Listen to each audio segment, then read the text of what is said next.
Hello everyone, मैं आशा करती हूँ आप सभी ठीक होंगे। मैं काजल धामी आप सभी का स्वागत करती हूँ आपके अपने चैनल प्यूपिल टीचर में।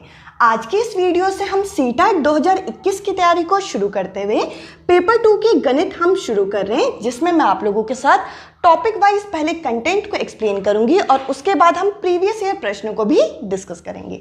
आज की इस वीडियो में मैं आप लोगों के साथ डिविजिबिलिटी रूल्स डिस्कस करने वाली हूं, जिसको हम विभाज्यता के नियम के नाम से भी जानते हैं। हम लोग ये देखेंगे कि डिविजिबिलिटी रूल की क्या आवश्यकता है, ये रूल आखिर में है क्या, और साथ ही साथ वीडियो के एंड में हम इस टॉपिक के प्रीवियस ईयर क्वेश्चन भी डिस्कस करेंगे। तो चलिए वीडियो शुरू करें। इसके अलावा अगर आप लोगों को मेरी ये वीडियो पसंद आए और अगर आप पेपर 1 की भी तैयारी कर रहे हैं तो मैंने पेपर 1 के लिए इंग्लिश पेडागोजी और साथ ही साथ पेपर 1 के गणित भी आप लोगों के साथ शुरू कर दी है। आप लोग चाहें तो डिस्क्रिप्शन में इन वीडियोज़ की लिंक मिल जाएगी, आप उन वीडियोज़ को भी देख सकते हैं। सबसे पहले तो ये देखते हैं कि इन डिविजिबिलिटी रूल का यानी कि विभाज्यता के नियम की क्या आवश्यकता है। जैसे कि अगर हमारे सामने ये संख्या ये दे दी, तो देखिए अगर मेरे सामने ये बड़ा सा एक नंबर दे दिया और इस नंबर को हमें चेक करके बताना है कि क्या ये डिविजिबल है, क्या ये आपका भाग चला जाता है 6 से, तो आपको इसे भाग करने की जरूरत नहीं है अगर आपको इन नियमों का ज्ञान है। यानी कि अगर ये रूल आपको पता है तो आप इन रूल की सहायता से बिना इस संख्या को भाग किए ही आप बता पाएंगे कि ये 6 से भाज्य है या नहीं है। तो देखिए अभी हम पहले रूल को डिस्कस करेंगे, जिसमें मैं आप लोगों के साथ 2 से लेकर 12 तक के जो डिविजिबिलिटी रूल हमारे होते हैं इनको मैं पहले डिस्कस करूंगी। इसके बाद मैं आप लोगों के साथ प्रीवियस ईयर क्वेश्चन डिस्कस करूंगी कि हमारे पेपर में इस टॉपिक से किस लेवल के क्वेश्चन पूछे जाते हैं, वो भी खास करके पेपर 2 के अंदर। चलिए वीडियो शुरू करें। तो चलिए सबसे पहले हम इन रूल को समझ लेते हैं। आप यहाँ पे देखिए मैंने 1 की डिविजिबिलिटी इसलिए नहीं लिखी क्योंकि 1 से हर जो संख्या है वो भाग चले जाती है। तो सबसे पहले हम 2 से शुरू करेंगे कि अगर कोई संख्या 2 से भाग जाती है तो उसके लिए क्या कंडीशन यहाँ पे रखी गई है। तो देखिए इस जगह पे कंडीशन रखी गई है। तो देखिए 2 से भाग होने के लिए जो भी हमें नंबर दिया जाए उसके जो आखिरी संख्या हो, या तो वो 0 हो यानी कि 0, या तो वो 2 हो या 4 या 6 या 8। इसको जरा एक उदाहरण की सहायता से समझते हैं। जैसे कि अगर मैं आपके सामने यहाँ पे 2 अलग अलग संख्या दे दूं, जैसे कि मैंने यहाँ पे दे दिया एक ये संख्या ये है और दूसरी मैंने संख्या दे दी यहाँ पे इस तरीके से। तो देखिए आपको क्या करना है, आपको देख के बताना है कि इन दोनों में से कौन सी ऐसी संख्या है जो 2 से भाग जाएगी और कौन सी संख्या 2 से भाग नहीं जाएगी। तो आपको बस करना क्या है, आपको लास्ट डिजिट को यहाँ पे चेक करना है। लास्ट डिजिट मेरी हो गई यहाँ पे 4 और यहाँ पे है 3। तो देखिए 4 जो है वो इन संख्याओं में से एक है। देखिए यहाँ पे 4 आ रहा है, तो इस हिसाब से ये जो संख्या है आप यहाँ पे भाग करके देख सकते हैं, ये 2 से पूरा भाज्य हो जाएगा। पर अगर मैं दूसरा नंबर देखूं तो यहाँ पे इसके आखिरी जो ये डिजिट है वो है 3। तो देखिए 3 जो है वो 2 की टेबल में भाग नहीं जाता, तो इस हिसाब से ये पूरी संख्या भी 2 की टेबल में भाग नहीं जाएगी। तो इस हिसाब से अगर आपको 2 की डिविजिबिलिटी चेक करनी है तो बस जो लास्ट डिजिट होना चाहिए वो या तो 0, वो या तो 2, 4, 6 या फिर 8 होना चाहिए। अगला जरा देख लेते हैं कि 3 से अगर कोई संख्या भाज्य होती है तो इसके लिए क्या कंडीशन सेट की गई है। तो देखिए यहाँ पे बोल रखा है कि उस नंबर के अंदर जितने भी डिजिट हो उन सबको अगर हम योग कर दें, उन सबको जोड़ दें, तो वो जो योग आएगा वो 3 से भाग होना चाहिए। तो जरा इसको भी समझ लेते हैं। इसके लिए एक उदाहरण देखिए, यहाँ पे एक नंबर लिखा हुआ है। देखिए ये मैंने एक नंबर यहाँ पे लिख दिया। अब इसको अगर मुझे चेक करना है कि ये 3 से भाग जाता है या नहीं जाता, तो करना क्या है, इन डिजिट का आपको योग निकालना है यानी कि सम निकालना है। तो आप क्या करेंगे, 5, 6, 7 और 3 इन सबको जोड़ देंगे। अगर आप इन सबको जोड़ें तो देखिए इन दोनों को जोड़ के यहाँ पे आएगा 11 और इन दोनों को जोड़ के यहाँ पे आएगा 10। 11 और 10 कितना होता है, ये होता है 21। देखिए इनका ये जो योग आया है ये 3 की टेबल से पूरा भाग चला जाएगा, यानी कि ये जो संख्या हमें दे रखी है ये भी आपकी भाज्य होगी किससे, 3 से। तो 3 की डिविजिबिलिटी चेक करने के लिए जो भी आपको यहाँ पे नंबर दिया जाए उनका जो सम ऑफ डिजिट है वो भी यहाँ पे 3 की टेबल से भाज्य होना चाहिए। अब चलिए आगे देखते हैं कि 4 के लिए 4 के लिए क्या डिविजिबिलिटी कंडीशन रखी गई है। तो देखिए यहाँ पे बता रखा है कि अगर आपको कोई भी नंबर दे दिया जाए, जैसे कि यहाँ पे इस तरीके से आपको ये नंबर दे दिया, तो देखिए अगर ये नंबर मेरे सामने दिया गया है तो इसमें ये बोला गया है कि लास्ट के जो 2 डिजिट हैं, आपको पहले कितने नंबर हैं उससे कोई मतलब नहीं है, लास्ट के जो 2 डिजिट हों वो 4 के टेबल से भाज्य हों। तो देखिए लास्ट के 2 डिजिट यहाँ पे कितना हो गया, तो आप कहेंगे 24। ये जो 24 है ये आपका 4 के टेबल में जाता है, तो इस हिसाब से ये पूरी संख्या आपकी क्या होगी, 4 से डिविजिबल होगी। देखिए 2 के लिए क्या है कि लास्ट डिजिट ये होनी चाहिए, 3 के लिए क्या है कि वो जो नंबर दिया होना चाहिए उसके जो डिजिट को अगर हम जोड़ दें, उसका योग कर दें तो वो 3 से भाग होना चाहिए। इसके अलावा 4 के लिए यहाँ पे क्या है, 4 के लिए ये है कि उसके जो आखिरी के 2 डिजिट हैं उनका अगर उनको हम चेक करें तो वो 4 के टेबल से भाग होना चाहिए। अब देखते हैं 5 के लिए क्या रूल बनाया गया है। तो देखिए 5 के लिए ये रूल है कि आपके पास कोई भी अगर संख्या हो, उस संख्या का आखिरी जो डिजिट है वो या तो 0 हो या तो आखिरी संख्या आपका इस तरीके से यहाँ पे 5 हो, तो वो 5 की टेबल से भाज्य हो जाएगा। अभी हम लोगों ने 4 अलग अलग नंबर की डिविजिबिलिटी को चेक किया कि इसके लिए क्या क्या कंडीशन रखी गई है। अब चलिए आगे की भी जरा चेक करते हैं कि उनका रूल क्या है, और लास्ट में हम देखेंगे कि इस टॉपिक के कैसे क्वेश्चन हमसे पूछे गए हैं। अब चलिए आगे के जरा विभाज्यता के नियम को समझते हैं। अब हम समझेंगे 6 के लिए। अगर हमें चेक करना है कि कोई नंबर 6 से डिविजिबल है या नहीं है, तो इसके लिए क्या नियम, क्या कंडीशन रखा गया है, वो जो संख्या हमें दी जाएगी वो 2 और 3 दोनों से भाज्य होनी चाहिए।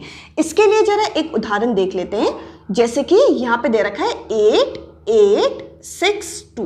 तो देखिए हमें इस संख्या को ये चेक करना है कि ये 6 से भाज्य है या नहीं है। तो 6 के लिए हमें पहले चेक करना पड़ेगा कि ये 2 से भाज्य है या नहीं है।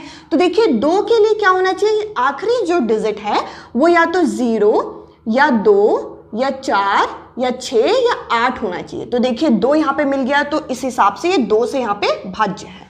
तो यानी कि अब हम चेक करेंगे 3 से। 3 के लिए आपको क्या करना है, आपको इन डिजिट का पहले सम करना है, यानी कि 8 को 8 में हम जोड़ देंगे, इसके अलावा 6 और 2, 8 8 कितना हो जाएगा 16, और ये भी कितना बन जाएगा, ये भी बन जाएगा 6 में 2 गया, 6 में 2 जोड़ा 8। तो इस हिसाब से इनका योग कितना आ जाएगा 24। 24 जो होता है ये भी आपका 3 से भाज्य होता है। इस हिसाब से ये जो संख्या हमें दी गई है ये यहाँ पे 2 और 3 दोनों से भाज्य है। इस हिसाब से अगर कोई संख्या 2 और 3 दोनों से भाज्य होती है तो वो 6 से भी यहाँ पे भाज्य मानी जाएगी, यानी कि डिविजिबल मानी जाएगी।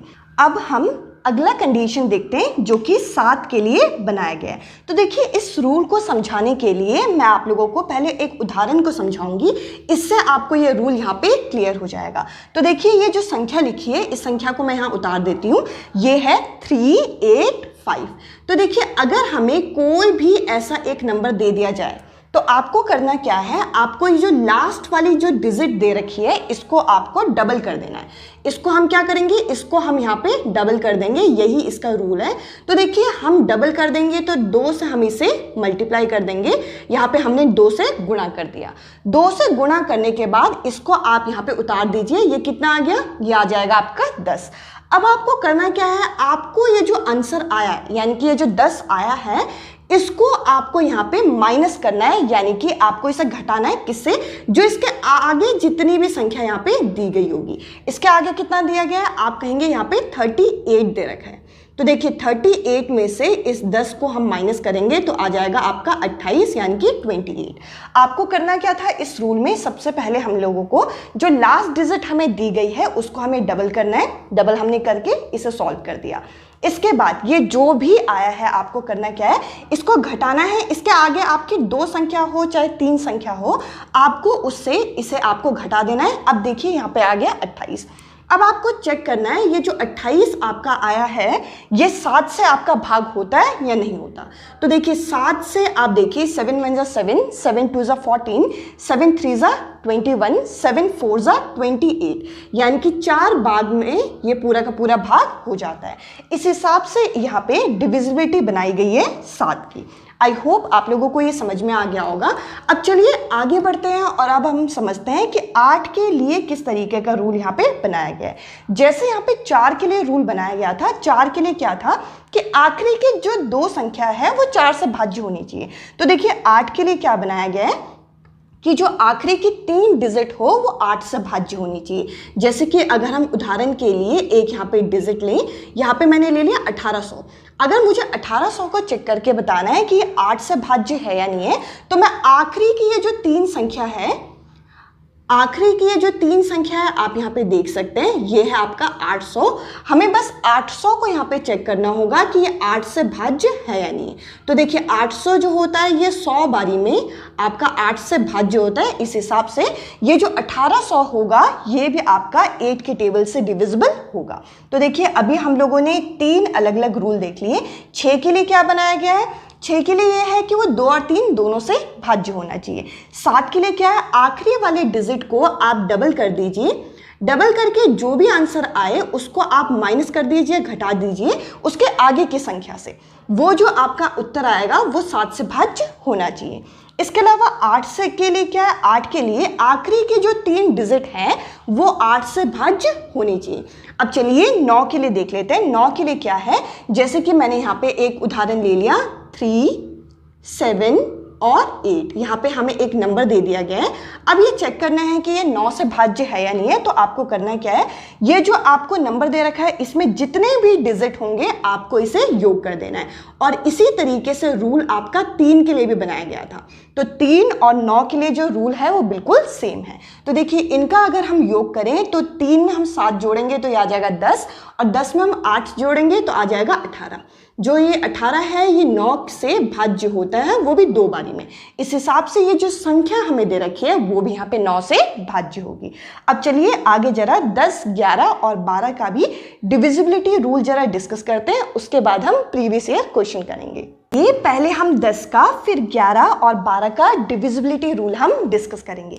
सबसे पहले हम 10 के लिए डिस्कस कर लेते हैं। तो देखिए 10 के लिए सबसे आसान होता है, अगर कोई भी संख्या है, कोई भी हमें डिजिट दे रखा है जिसकी अगर हमें आखिरी संख्या 0 दे रखी हो, लास्ट डिजिट 0 दे रखा हो, तो वो जो संख्या है वो आपका 10 से भाज्य होगा। पर अगर हमारा कोई ऐसा इस तरीके से नंबर हमें दे रखा है जिसमें जो आखिरी डिजिट है वो 0 ना हो, तो ये आपका 10 से डिविजिबल नहीं होगा। तो इसी तरीके से यहाँ पे रूल तैयार किया गया है। अब चलिए 11 के लिए भी जरा डिविजिबिलिटी रूल को हम डिस्कस कर लेते हैं। तो देखिए 11 के लिए मैंने यहाँ पे आप लोगों के लिए एक एग्जाम्पल लिया हुआ है। इस एग्जाम्पल को जरा यहाँ पे नोट डाउन करते हैं। यहाँ पे ये नंबर है 3, 4, 8, इसके बाद है 7, 1, 9, 0, 3। तो देखिए अगर आपको कोई भी ऐसा बड़ा सा नंबर दे दिया जाए तो आपको 11 से यहाँ पे भाग करके नहीं देखना। आपको करना क्या है, आपको यहाँ पे 3 के बाद एक संख्या छोड़ के इसे इस तरीके से एरो बना लेना है। 3 के बाद हमने एरो बनाया 8 पे, इसके बाद हम एरो बनाएंगे एक डिजिट और छोड़ के यानी कि 1 पे, फिर हम बनाएंगे 0 पे, इसके आगे कोई नंबर नहीं है तो हम इसे यहीं पे रोक देंगे। इसके बाद ये जो 4 हमने जो छोड़ दिया है इनका एरो बनेगा 7 से, इसके बाद 9 से और उसके बाद 3 से। तो देखिए ये जो एरो मैंने यहाँ पे तैयार किए इनका आपको पहले योग निकाल लेना है। तो देखिए 3 के बाद मैंने इसका जो एरो है कहाँ पे लेके गई हूँ, 3 के बाद 8 पे। तो 3 के बाद हम 8 को यहाँ पे जोड़ देंगे, 8 के बाद किसको, 8 के बाद हम 1 को यहाँ पे जोड़ देंगे, 1 के बाद हम किसको जोड़ देंगे, यहाँ पे 0 को, इसके बाद यहाँ पे ये कहानी रुक जाएगी। तो देखिए इनको हम जोड़ के देखते हैं। तो यहाँ पे 8 में 1 जोड़ा 9 आ गया, 9 में हम 3 जोड़ेंगे तो यहाँ पे कितना आ जाएगा, ये 12। तो देखिए इनका योग कितना है, 12। अब हम जोड़ेंगे 4, 7, 9 और 3 को। तो यहाँ पे हमने लिख दिया 4, 7, 9 और 3। तो देखिए 7 में हम 3 जोड़ेंगे तो ये कितना आ जाएगा, 10, और ये हो जाएगा 19। 19 में हम 4 जोड़ेंगे तो यहाँ पे आ जाएगा 23। अब आपको करना क्या है, आपने इनका अलग अलग योग निकाल लिया। इसके बाद ये जो उत्तर आपके सामने आया है इनको आप यहाँ पे माइनस करके देखिए। अगर इनको घटाने के बाद जो संख्या आती है वो 11 की टेबल से भाज्य होती है तो ये जो नंबर हमें दे रखा है ये भी आपका 11 से डिविजिबल होगा। तो इस तरीके से यहाँ पे ये रूल तैयार किया गया है। आई होप ये आपको समझ में आया। चाहे कितनी भी बड़ी संख्या दे रखी है, आप इस तरीके से 11 की डिविजिबिलिटी को चेक कर सकते हैं। अब चलिए जरा आगे बढ़ते हैं और अब हम डिस्कस करेंगे 12 की डिविजिबिलिटी, 12 की डिविजिबिलिटी। तो देखिए 12 से भाज्य होने के लिए कोई भी संख्या 3 और 4 से भाज्य होनी चाहिए। तो जरा एक संख्या यहाँ पे मैं ले लेती हूँ जो कि है 324। तो देखिए 324 में सबसे पहले हम देखते हैं कि ये 4 से भाज्य है या नहीं है। 4 से भाज्य होने के लिए आखिरी की जो दो संख्या है वो 4 से भाज्य होनी चाहिए। तो इस हिसाब से यहाँ पे ये जो 24 है, 24 जो है वो 4 से भाज्य होता है, तो यानी कि 4 से ये डिविजिबल है।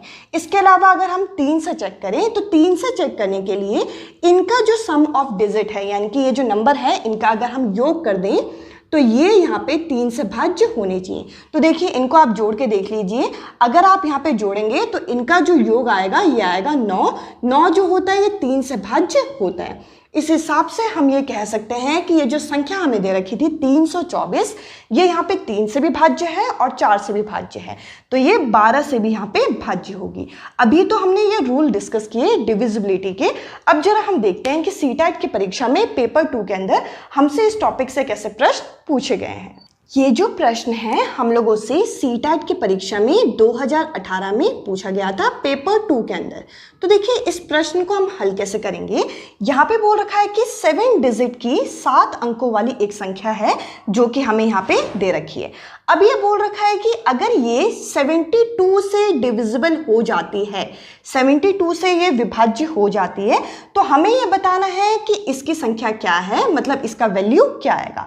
तो देखिए इसके लिए पहले आपको ये देखना होगा कि x और y कितना आता है और x और y को यहाँ से निकाल के आपको यहाँ पे पुट करना होगा।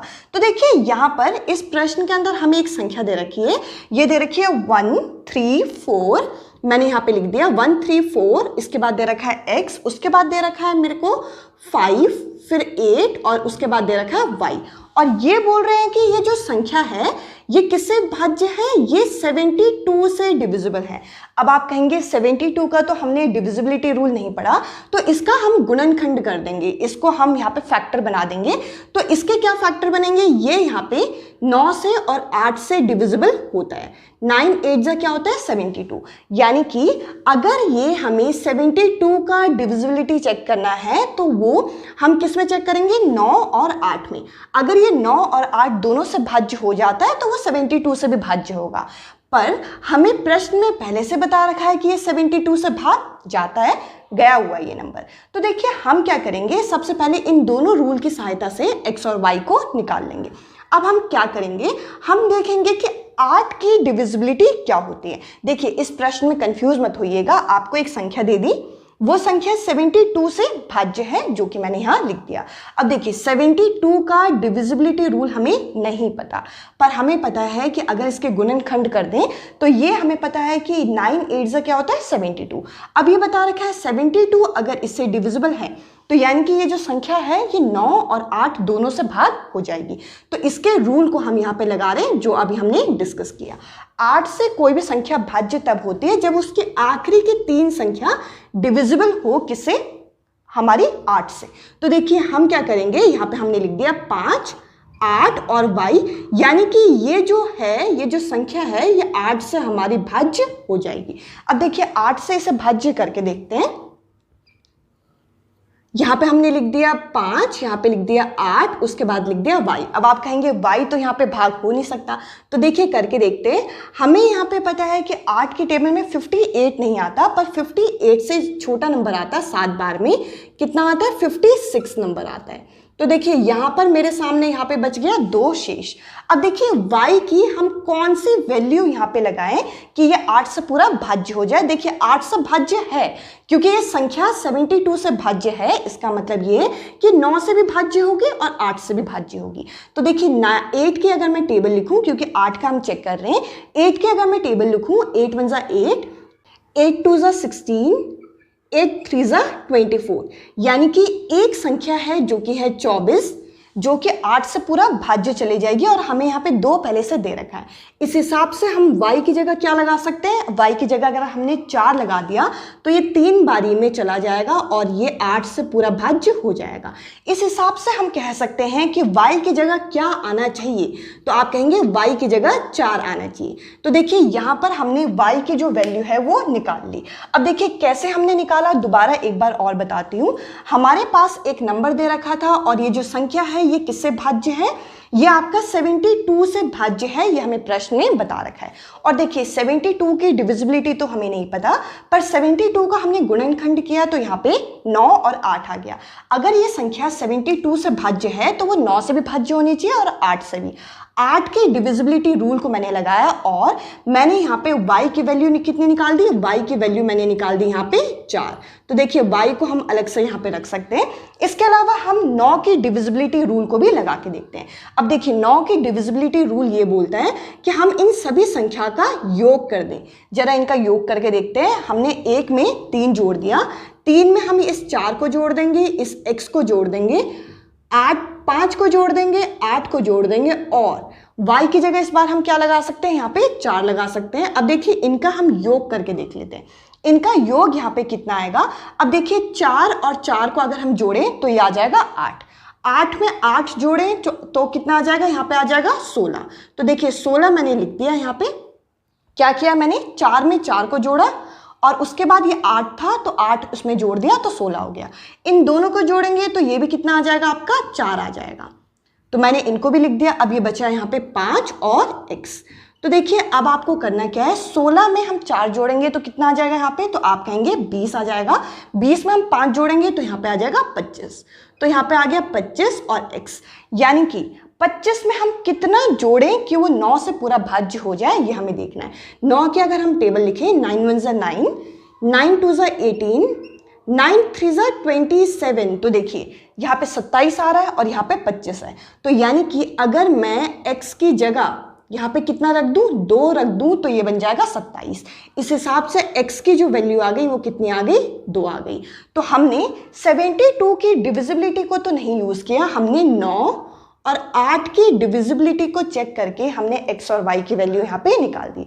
अब आपको करना क्या है, अब आपकी जब ये वैल्यू आ गई है तब आपको क्या करना है, ये जो हमें इक्वेशन दे रखी थी, क्या दे रखी थी, 2x प्लस वाई, इसमें x और y का जो वैल्यू आई है वो यहाँ पे रख देना है। x की वैल्यू यहाँ पे कितनी आई थी, 2 और y की वैल्यू यहाँ पे कितनी आई थी, तो आप कहेंगे 4। तो देखिए इन दोनों को हम यहाँ पे मल्टीप्लाई करते हैं और हम जोड़ देते हैं इस 4 से, 4 में 4 जोड़ेंगे तो यहाँ पे आ जाएगा 8। तो इस प्रश्न का जो सही उत्तर है वो बैठेगा 8।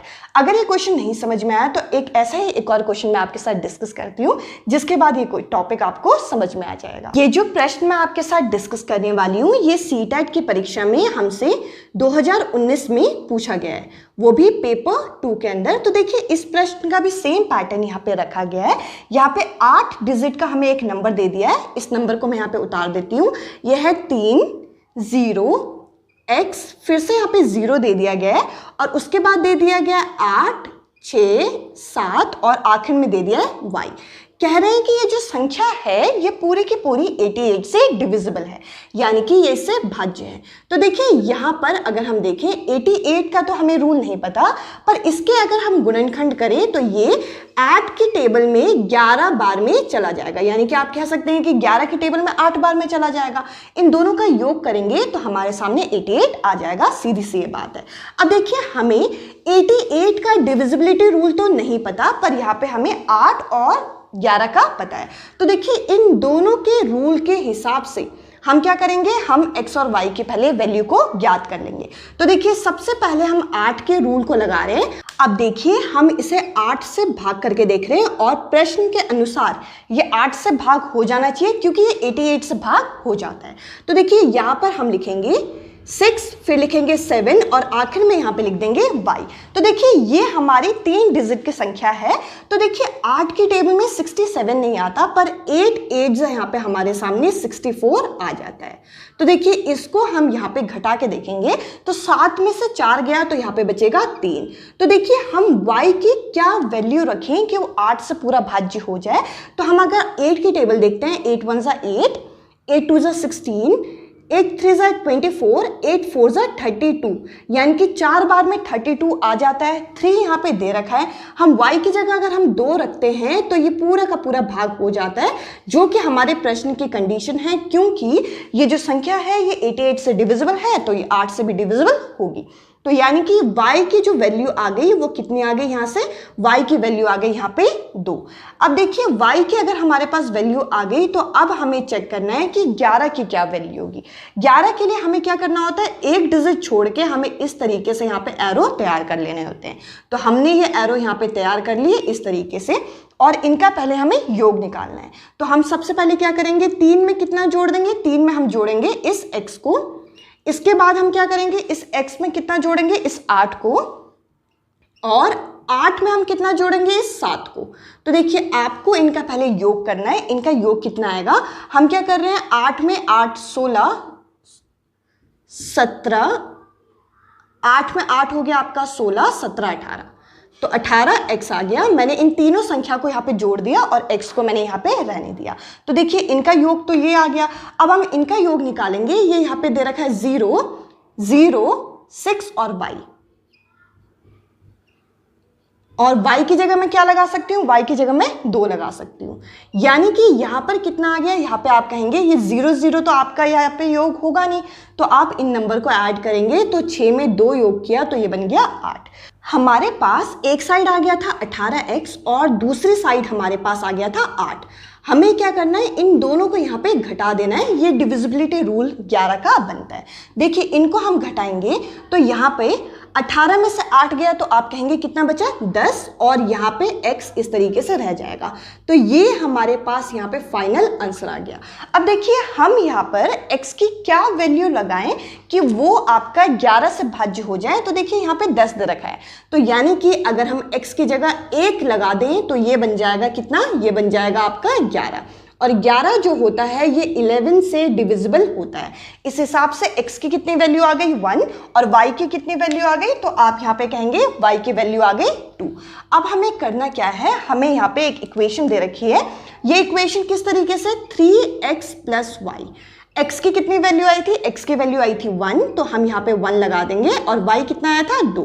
आपको क्या करना है, इन दोनों को मल्टीप्लाई करना रहना है और 2 से आपको इसे जोड़ देना है। आपका यहाँ पे कितना आंसर आएगा, आपका आंसर आ जाएगा 5। आपको जिस इक्वेशन में, जिस ऑप्शन में आपको 5 मिले वो इस क्वेश्चन का करेक्ट आंसर होगा। तो डिविजिबिलिटी रूल, विभाज्यता के नियम से हमसे इस तरीके के प्रश्न सीटेट की परीक्षा में पेपर 2 में पूछे जाते हैं।